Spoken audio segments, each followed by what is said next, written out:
Hey guys, Joe here, and in today's video we are taking a look at a really cool piece, but first, thank you very much for the well wishes I received even after the last video, so appreciate that. Thank you guys for following me like on Twitter and all that stuff, so check me out there. I have links in the About section. Don't forget to get subscribed, use my Amazon affiliate links, comments. I always love to hear comments. I respond to almost all of them. All that good stuff that us content creators are expected to say, and blah, blah, blah. Subscribe. Okay, that's out of the way. I was out and about. That rhymes. I'm not Canadian, I swear. And I was checking some stuff at a couple of places that I normally go to. And at one of the stores, my buddy's pawn shop, and I still haven't asked him for permission to like dox him, give out his name and stuff. So I'll have to ask him next time I see him. But he gave me a really good price on a pistol that I've been wanting to buy for quite a while. Now I've had other makes or other models of this make, which let's go ahead and just show you is a Glock. I've had other Glocks before. Actually, my third gun, excuse me, my second gun was a Chiappa. We all know how that turned out. But my third gun was a Glock 27, a 40 cal short frame, which was dumb for my first Glock. Didn't get a great experience with that. But since then, I've had a 21, a 34, yeah, and a couple others. And usually I'd buy them, check them out, flip them, sell them, all that stuff. But this one, especially in today's pandemic market, seemed to be a really good price. And this is it.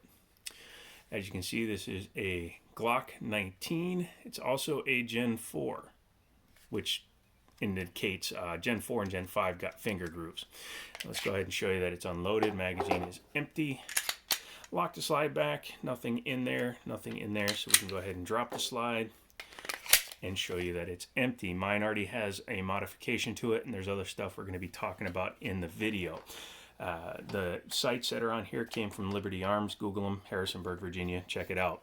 But let's talk about the box. I got this box from Daniel because this gun was used, didn't come with a box. It just came with the gun and 2 mags. Typically, when you buy a brand new Glock, it's going to have the gun and probably 3 mags. Inside the bag, you're going to get stuff like your gun lock, which is typical, and it's a good thing to have. If you don't have access to a safe big enough for multiple guns, it's nice to have one of these. These go through the barrel and lock so that you can't close the slides. You get a cleaning brush and a cleaning rod. These have never been used in this particular case. Then underneath you get your typical Glock paperwork. Now it's not accurate to this particular firearm, although it's a pretty generic guide for Glocks because most of them come down pretty much in the exact same way. You will notice here that it does have 2 of the Gen 4, Gen 5 back straps. I'm not using either of those because we'll talk about that in a second. You also see the original sights are in there. There's actually 2 sets of sights in here because I guess the person that traded in the gun this box came from had a different set of sights on theirs as well. This gun originally had the rear U-notch and the front dot sight. I have changed those out for Ameriglow high-vis front orange and blacked out, well, kind of blacked out. There's nothing around them, but Trigicon, or I don't know if it's Trigicon, but it's night sights, front and rear. So at night they glow really brightly. Other than that, this gun is 100% stock. Spare magazines, one was a Glock, one was an aftermarket polymer mag. You can tell aftermarket ones typically because unlike stock Glock mags, which have metal inserts, which help them last a little bit longer. Plastic ones like Pro Mag and P Mag and, I don't know what other brands make these, but they typically do not have metal followers. Let's go ahead and close the box and get that out of the way. By far, the 19 is the most common carry size service duty pistol for those that carry Glocks. Obviously, in the lines of service, there are other options to carry, but typically you will see a Glock 19 or a Glock 17. Glock 19 is usually preferred because it's a shorter slide, shorter frame, easier to conceal. This one is the more traditional style with just rear slide serrations. They came out with the Glock 45, which was basically a blacked out 19X that had front serrations, rear serrations, and a couple other features from the 19X. But this, again, is the most common one. It was the most affordable-ish of the bunch. This one is finished in black on black. which is absolutely fine for a duty pistol, and the magazines typically are 15+1.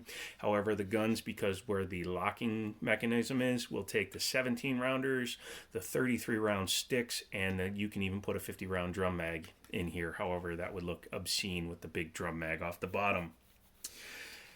Single slot accessory rail in the front, so it's a little bit more limited in the types of lights and lasers you can put on there. Obviously, stream lights and O-lights and things like that, they make them so that they'll work on this rail a lot easier than, say, a SIG rail, which is actually a concave, convex, converse, you know what I mean. It's got the rounded pick rail. This one at least is flat, so you can get many different lights for these. Plus, it's one of the most popular brands on the planet, so there's plenty of accessories out there.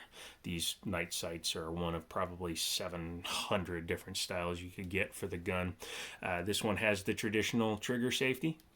No other safeties on this. The only other Glock I know of that actually has a secondary safety would be the 19X military, basically, style, because the 19X, when it was submitted for the trials, had external safeties. Obviously, these ones do not. They are not ambidextrous. However, they are very easy to use, even when you're going left-handed or off-handed. Even though the slide stop doesn't, slide stop, slide release doesn't stick out far, it's still pretty easy to use. Glocks are known for their reliability. They're known for their long-lasting when they have all the right parts in them, such as metal guide rods, which this one has. Sometimes some people like to change out the firing pins or the springs on those. This one, it being a Gen 4, should have all of its issues sorted out. Just overall, they get a bad rap because they're boxy-ish, but I actually think it's a good-looking design. I like the fact that they included interchangeable backstraps for the Gen 4 and Gen 5, so you can add a beaver tail, which I'm going to be doing, even though that box didn't have the beaver tails. You can go on eBay and get them for $20, which is what I did. I'm also adding a magwell, and if I can get one, I'm probably going to change out this slide. If I do that, I'll do an update video. These are single action only. However, there's contention out there. Some people try to claim that they're a double action pistol. I guess I can see where they're coming from, because the trigger itself only has one feel to it. And I think the way they're referring to that is, if you look at, say, actually none of the guns I have here will work, because my Smith & Wesson 45-46 is a double action trigger,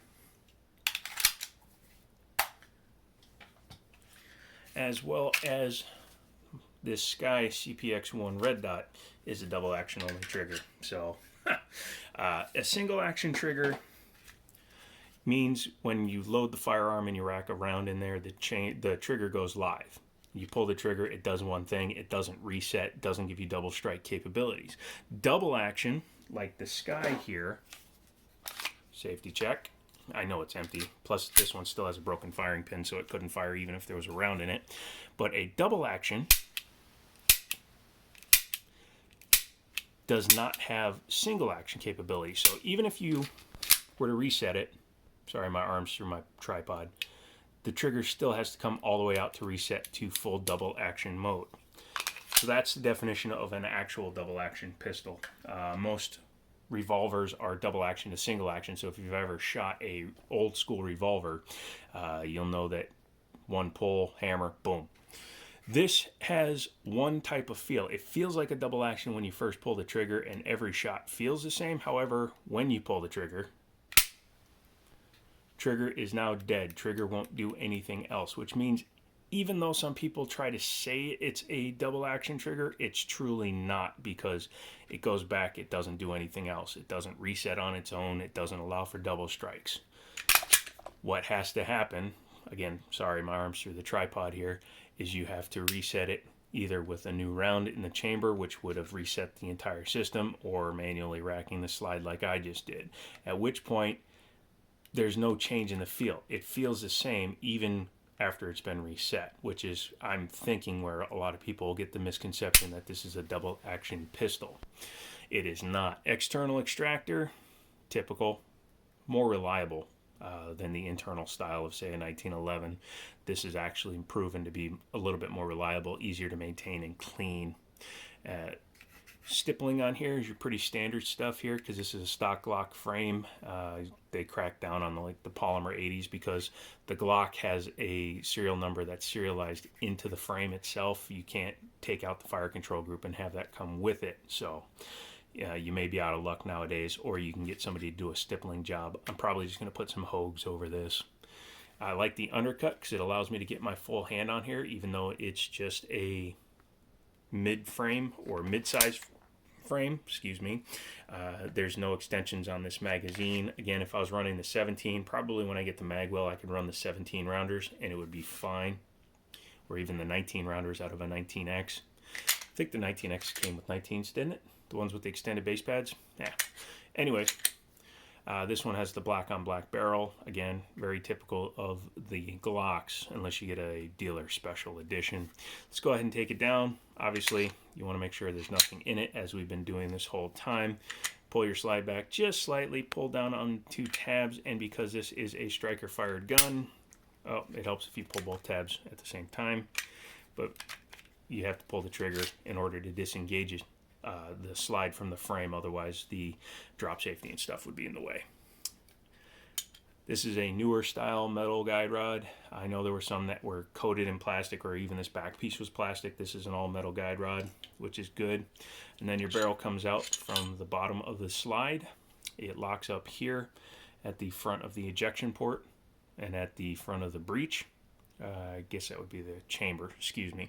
And then it's just your typical, I think these are 3.2 inch barrels, might be a 3.4, but it uses the John Moses Browning tilting lockup style. There's your drop safety, which also happens to coincide with the ejector, so that's nice to have in the same place. Firing pin tube or striker tube, striker pin, and your striker plate.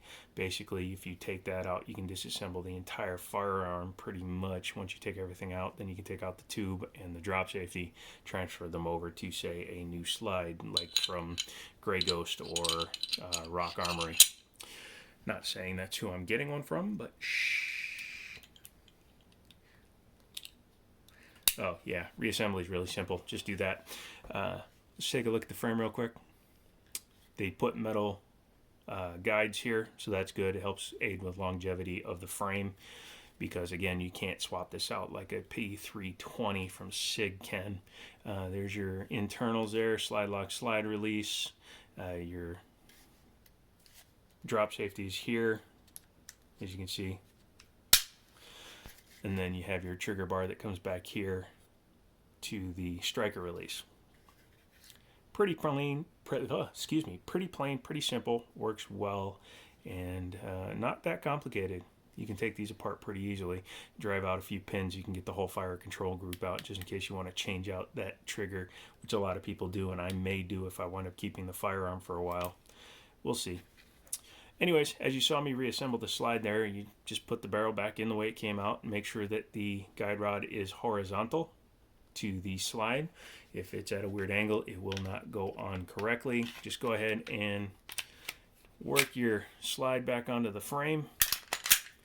Go ahead and rack it. Make sure that this plunger isn't sticking out weirdly. If it is, that means it wasn't lined up right, but as you can see, working fine. Pull the trigger. Make sure that it goes back in the battery. And then you're pretty much good to go there. So that is my Glock 19. And basically I want to say thank you guys again, because you guys watch these videos, you like them, you comment on them, you subscribe to the channel.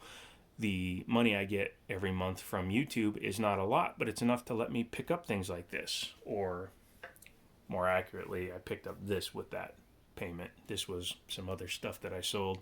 But yeah, so we're able to pick up some stuff. I'm picking up ammunition. I'm trading things for ammunition to a couple of buddies.